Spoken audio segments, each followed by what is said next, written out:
வணக்கம் நண்பர்களே.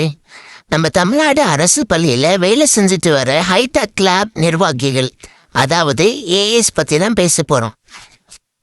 இவங்களை பற்றி முக்கியமான தகவல் ஒன்று வெளியாயிருக்கு. என்னன்னு பார்த்தீங்கன்னா, எம்எஸ் போர்ட்டல்லேருந்து அவங்க பேர் நீக்கப்பட்டிருக்கு. கிட்டத்தட்ட ஆயிரக்கணக்கான ஊழியர்களோட பேர் நீக்கப்பட்டிருக்கு.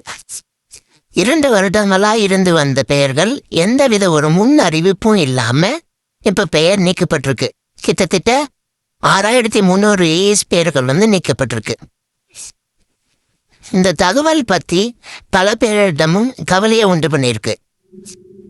இது ஏன் முக்கியமான விஷயம்? இதனால ஊழியர்களுக்கு என்ன தாக்கம் ஏற்படலாம்?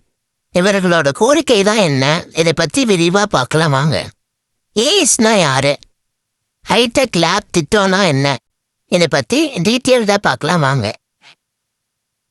நம்ம அரசு பள்ளியில் டிஜிட்டல் கல்வியை மேம்படுத்துறதுக்காக ஹைடெக் லேப் திட்டம் செயல்பட்டு வருது. இந்த ஆய்வகத்தில் உள்ள கணினிகள், ஸ்மார்ட் கிளாஸு, அது மட்டும் இல்லாமல் ப்ரொஜெக்டர், இணைய வசதி, இது மட்டும் இல்லாமல் டிஜிட்டல் உபகரணங்களை பராமரிக்கிறதுல இவங்க முக்கிய பங்காக இருக்காங்க. இது மட்டும் இல்லாமல் பள்ளி கல்வி சம்பந்தப்பட்ட அனைத்து இணையதளத்திலையும் பதிவு செஞ்சுட்டு வராங்க. அதாவது எம்இஸ், யூடைஸ் பிளஸ், டிஎன்எஸ்சிடி இது போன்ற அனைத்து இணையதளத்திலையும் பதிவு செஞ்சுட்டு வராங்க. இதில் மாணவர்களோட தகவல், ஆசிரியர்களோட தகவல், பள்ளியோட தகவல் எல்லாமே அப்டேட் செஞ்சுட்டு வராங்க. போன வருடம் கூட பார்த்தீங்கன்னா யூடைஸ் பிளஸ்க்கு அவார்ட் வாங்கியிருக்காங்க. இந்திய அளவில் முதல் இடம் தமிழ்நாடு தான் அந்த தகவலை ஏற்றிருக்காங்க அப்படின்ட்டு.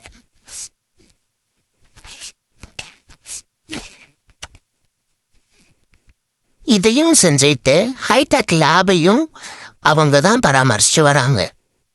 அரசு பள்ளியில் சப்போர்ட்டாக இருக்காங்க. பள்ளி கல்வித்துறையில் சொல்கிற அனைத்து இணையதள பதிவுகளையும் இவங்க தான் செஞ்சுட்டு வராங்க.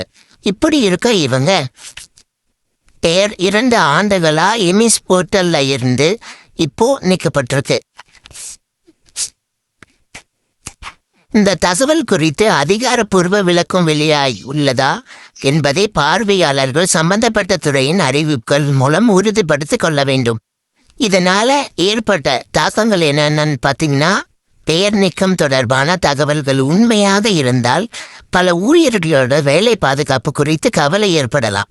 பல ஆண்டுகளாக பின்பற்றி வரும் ஊழியர்கள் எதிர்காலம், குடும்பத்தின் பொருளாதார நிலை மற்றும் வாழ்வாதாரம் ஆகியவை பாதிப்படையலாம் என்ற அச்சம் எழுந்திருக்கு.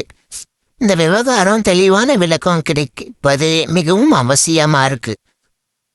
ஊழியர்களோட கோரிக்கைகள் என்னன்னு பார்த்தீங்கன்னா, எம்எஸ்ல பெயர் மீண்டும் சேர்க்கப்பட வேண்டும், பணி பாதுகாப்பு குறித்து அதிகாரப்பூர்வ அறிவிப்புகள் வெளியிட வேண்டும், பல ஆண்டுகளாக பணியாற்றி அனுபவத்திற்குரிய அங்கீகாரம் வழங்க வேண்டும், சம்பந்தப்பட்ட அதிகாரிகள் இதை பார்க்க வேண்டும், சம்பளம் மற்றும் பணி நிலையை மேம்படுத்த வேண்டும், எதிர்காலம் குறித்து தெளிவாக நடவடிக்கை எடுக்க வேண்டும். அரசின் பதில் ஏன் முக்கியமாக இருக்குன்னா, இந்த விவகாரம் குறித்து பள்ளி கல்வித்துறை அல்லது சம்பந்தப்பட்ட அதிகாரிகள் அதிகாரப்பூர்வ விளக்கம் மிகவும் முக்கியமானதாக இருக்கு. விளக்கம் வெளியான ஊழியர்கள் சந்தேகம் தீரும். பார்வையாளர்களும் சமூக வலைதளத்திலையும் வரும் தகவலை மட்டும் நம்பாம அதிகாரப்பூர்வ அறிவிப்புகளை பின்பற்றுவது நல்லதா இருக்கும். இந்த விவகாரம் விரைவில் நல்ல முடிவுக்கு வர வேண்டும் என்பதை அனைவரும் எதிர்பார்ப்பா இருக்கு. ஹைடெக் லேப் நிர்வாகிகள், மாணவர்கள் மற்றும் கல்வித்துறைக்கு சிறந்த தீர்வு கிடைக்க வேண்டும் என்று நம்புகிறோம். இந்த வீடியோ தகவல் பகிர்வதற்கு மட்டுமே உருவாக்கப்பட்டுள்ளது. அதிகாரப்பூர்வ அறிவிப்புகள் வெளியாகும் போது அவற்றை அடிப்படையாக கொண்ட தகவலை உறுதிப்படுத்திக் கொள்ளுங்கள். இது மட்டும் இல்லாமல் இவங்களோட ஊதியம் பார்த்தீங்கன்னா வெறும் 9700 மட்டுமே வாங்குறாங்க. இப்படி இருக்க ஒரு பொருளாதார கட்டத்தில் வெறும் 9700 மட்டுமே ஊதியமாக வாங்கிட்டு இருக்காங்க. வந்த தகவல் 18,000 சொல்லி இவங்களுக்கு வெறும் 9700 மட்டுமே தராங்க. முதல் வருடமே இவங்க இன்க்ரிமெண்ட் கேட்டிருக்காங்க. அவங்க என்ன சொல்லியிருக்காங்கன்னா 2000 இன்க்ரிமெண்ட் பண்ணுறாங்கன்னு சொல்லியிருக்காங்க. அதுவும் பண்ணலை. அடுத்தது 1 வருடம் முடிஞ்சதுக்கப்புறம் 2வது வருஷம் கேட்கும் போதே அடுத்த வருஷம் பண்ணுவாங்கன்னு சொல்லிட்டாங்க. இன்க்ரிமெண்ட் பண்ணவே இல்லை. இப்போ 3வது வருஷம் ஆரம்பிச்சிருக்காங்க. இப்போ உங்களுக்கு இன்க்ரிமெண்ட்டே கிடையாது. விருப்பம் இருந்தா வேலை செய்யுங்க, இல்லைன்னா கிளம்பிக்கோங்க அப்படின்ற மாதிரி ஒரு தகவல் சொல்லிட்டு இருக்காங்க. இதனால பல பேர் மன உளைச்சலுக்கு ஆளாயிட்டு இருக்காங்க. எங்க பக்கத்து வீட்டு அக்கா பாத்தீங்கன்னா இந்த தகவல் எல்லாம் சொல்றாங்க. ரொம்ப பாதிப்படைகிறாங்க. இந்த மாதிரி வீடியோ பயனுள்ளதாக இருந்தால் லைக் செய்யுங்கள், ஷேர் செய்யுங்கள். மேலும் இது போன்ற கல்வி மற்றும் அரசு வேலை தொடர்பான அப்டேட்களுக்கு எங்கள் சேனலை சப்ஸ்கிரைப் செய்யுங்கள். நன்றி, வணக்கம்.